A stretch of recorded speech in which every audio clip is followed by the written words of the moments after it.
ሰላም ጤና ይስጥልኝ ተመልካቾቻችን፣ ሰለሞን ሙልጌታ ካሳ ነኝ። ይህ ሳምንታዊ ቴክቶክ ዊዝ ሰለሞን በኢቢኤስ ነው።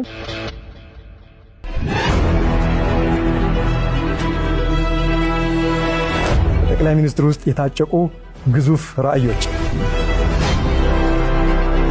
ከአምስት ዓመታት በፊት ከክቡር ጠቅላይ ሚኒስትር አብይ አህመድ ጋር በነበረኝ ቃለ ምልልስ ስለ ዲጂታል ኢትዮጵያ ሰፊ የሆነ ራዕያቸውን ለህዝባችን አካፍሎ ነበር። በዚህ ፕሮግራም ላይ የኢትዮጵያ አርቲፊሻል ኢንተለጀንስ ኢንስቲትዩት፣ የቴሌኮም ነፃ ገበያ፣ የሞባይል ገንዘብ፣ የብሔራዊ ዲጂታል መታወቂያ፣ የዲጂታል ኢትዮጵያ ስትራቴጂና ፖሊሲ፣ የስታርታፕ አዋጅ፣ የካፒታል ገበያ ባለስልጣን እንዲሁም የኢትዮጵያ ኢንቨስትመንት ሆልዲንግ በሙሉ አልነበሩም።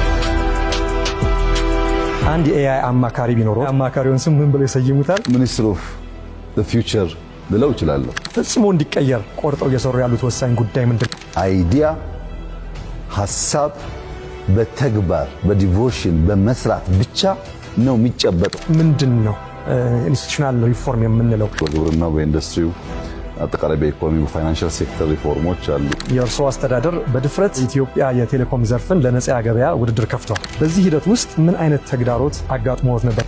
100% የተሳካ እቅድ ሊባል ይችላል። ለ1.3 ሚሊዮን ወጣቶች 20 ቢሊዮን ብር ገደማ በሞባይል መኒ በፋይናንሻል ኢንክሉዥን አበድሯል። እኛም ሀገር በመጠኑ በድሮን ካርጎ ጀምረናል።